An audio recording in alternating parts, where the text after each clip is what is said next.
Morning, 10th grade. I wonder what you're doing this morning. Are you ready for another week? Uh, yeah, finishing up book 4.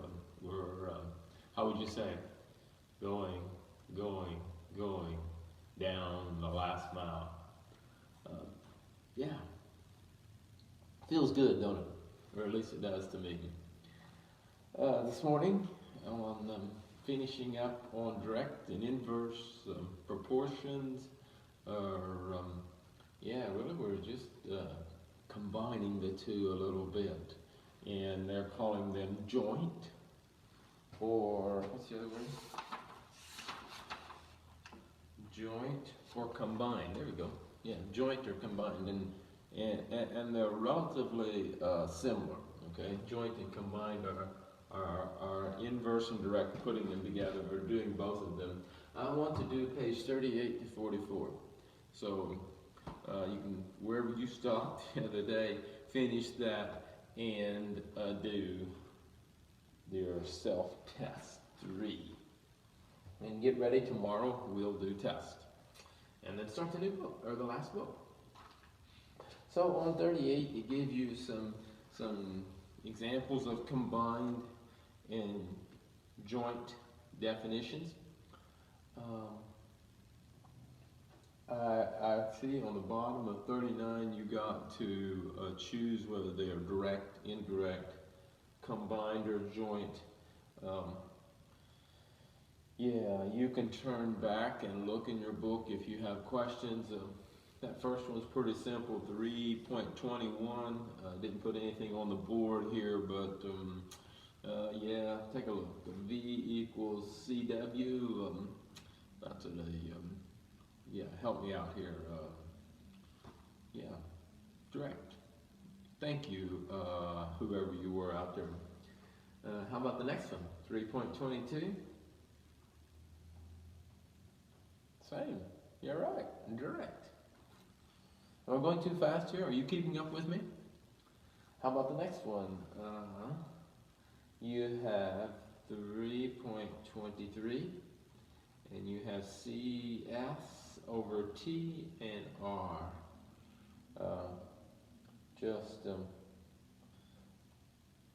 Yeah, R equals CS over T. Look across the page there. You see where they've got one letter, and then they've got 2 letters on top and 1 letter on the bottom. It kind of gives you the hint for that one. Yeah, you, Shauna, or no, Drayton. Yeah, you see. Oh, thank you, Andrea. It is combined. Sorry, Jenna, you're just too slow. How about you, Jenna? You get the next one now. On 3.24, this is yours. It is L equals CMN. Again, I'll give you a little hint. Turn over, just look across the page. Look at the top example for the definition is good. Yeah, you're awake this morning. Joint. That's right. 324 is joint. You think you'll be able to get the rest of them? If you are, I will let you get the rest of them. And now turn your page over to 40. And now you have these examples. And some of them are direct, some of them are inverse, some of them are joint, and some of them are combined. So you can choose. Which one do you like? No, you can't choose. You just have to do it accordingly to get the correct form. And if you miss some of these, I'll count them wrong. Well, yeah, you got the point. Yeah, that makes me think. If I don't forget, I'll give you some answers from yesterday's lesson. But on 3.29 at the top of the page, that one is one that you've done numerous times. I won't do that one. I'll let you do that one. It's too easy. I'll do 3:30. It says if x varies inversely as y and directly as t. Now right there you're done. I mean right there you stop. Inversely and directly. So you know that you're going to have a combined working. It's okay. Not all of these are though. The first one shouldn't have been, if you got it down. So let's set it up directly as t and x equals y, then t equals 10, y equals 25. Find y when x is 6 and t is 3. So I set it up here, x, y, t. Well, it looks almost pale. Can you see that in the thing, in the picture? That's x, y, t. This is on 330 if that's blurry there. I can see this better though. And then you have, so I represented for x, I put 12, which that's your first one. Y, I put 25, and then t is 10. So that's 12 times 25 divided by 10. Then I come over here and did the same thing again, except I represented 6 and 3, but we don't know what y is. Okay, so you kind of work it like an equation. Let me see here, you can work the two together. I went here, 12 times 25 is 300, and then divided it by 10, and I come up with 30. So now, you can kind of work this one out, but you have a y. So 3 into 6, and that will leave you 2y. So I brought 2y down. You see how I solved what I could and worked it down. Now, I come on down and I have 2y. I isolate the y, which means I divide 2 into 15. Or no, 2 into 30, come up with 15. Y equals 15. So, my answer for 330 is 15. Okay, you can do a little comparison here. Please don't think too hard, or you can be able to get the answer without even looking. If you look here, you say 6 and half of 6. Okay, no, wait a minute. Back up here, you say 6 and 12, and you say, oh yeah, 6 times should have been 15. No, I was going to say it should have been 12 and a half, but I forgot you changed your 3 and your 10, so it's going to be a different answer. Sorry, I thought you could just double 12. 6 is double 12, so you could go, but that's not right. That was just a brainstorm I had that wasn't true. Okay, let's go to the next one, 331.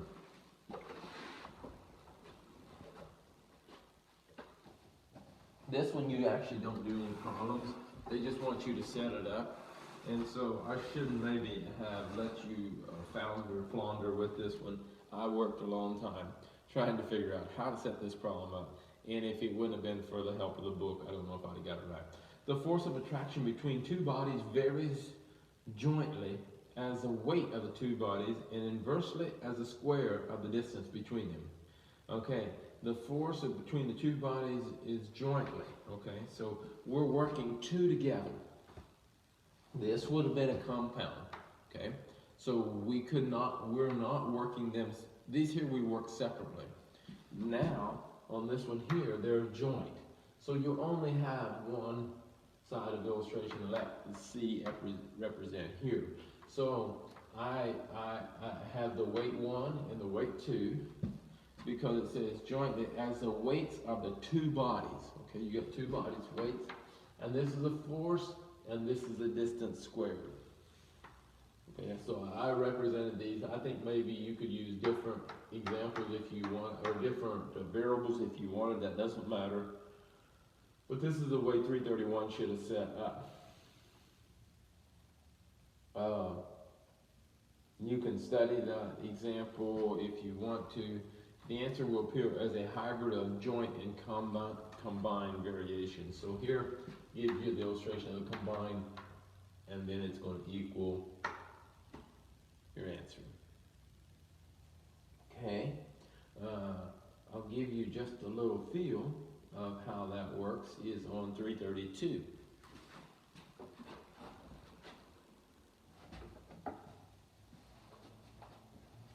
Okay, 332, it says the volume of a right triangle cone varies jointly as altitude and the square of the radius of the base.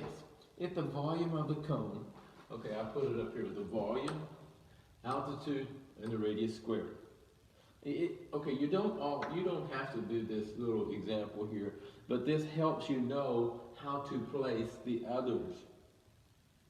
And then over here, again, you have the volume, altitude, and the radius squared. You can't see, I'm in the way. Okay, so this is going to be back to like 330, the way we did problem 330. You got 2 set up. So now I come down and I've got 154. It says, if the volume of the cone is 154 cubic inches when its altitude is 12 inches and the radius of the base is 3 inches, 3.5. Find the altitude when the volume of the cone is 7. No, well, hang on here. Let's set it up first. Now you have the 150, the volume is 154.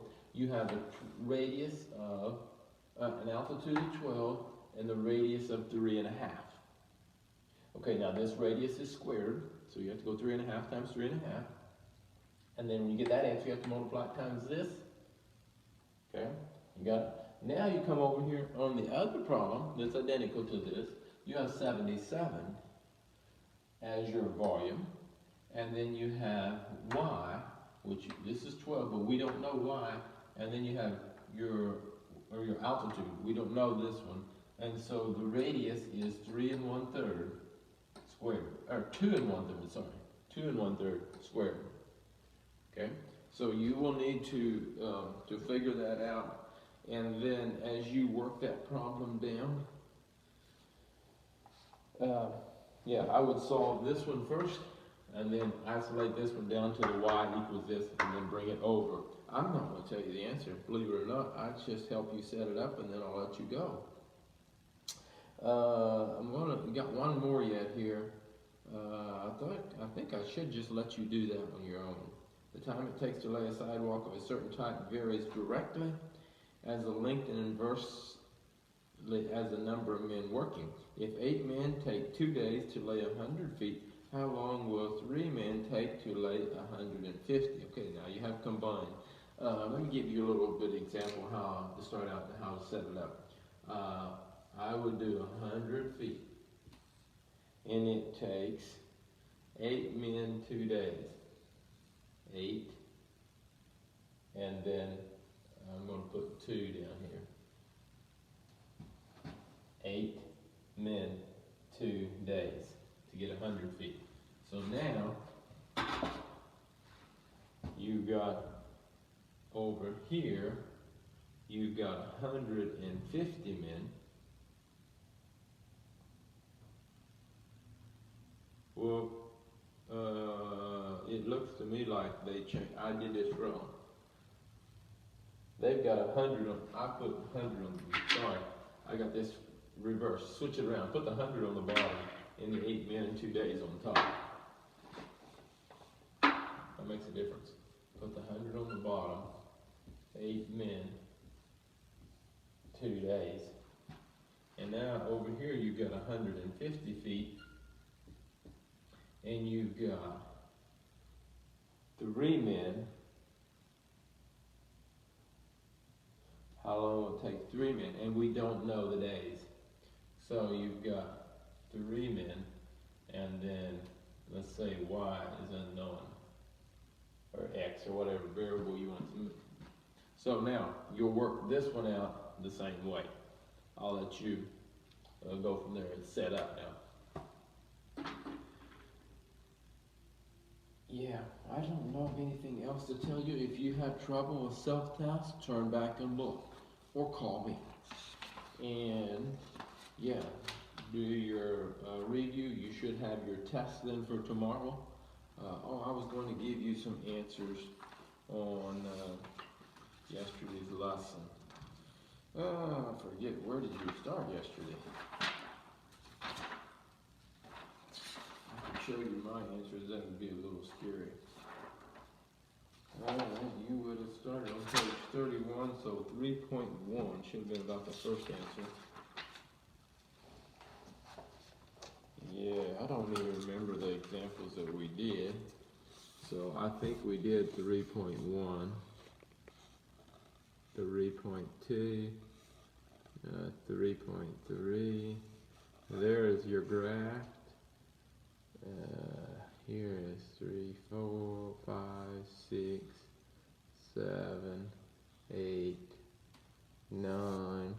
And if you can't see these, or if you've done some of these, it's not a huge thing. I just thought it might be helpful if you saw. Whoa, I was showing you the answers from last time. You didn't want to see those. Let me turn the page. And here we go again. Let me see here. Where we're at. Oh, I'm going to show you today's answers. That's not good. I'm going to show you for self-test 3. So we're going to, I'm not going to show you self-test 3, but I'll show you some of these answers if you're going to copy today's answers down. Oh, this answer here was wrong in the book. So watch that guy. Yeah, check what you can. If you have any questions, I'll call you or you'll call me. See you.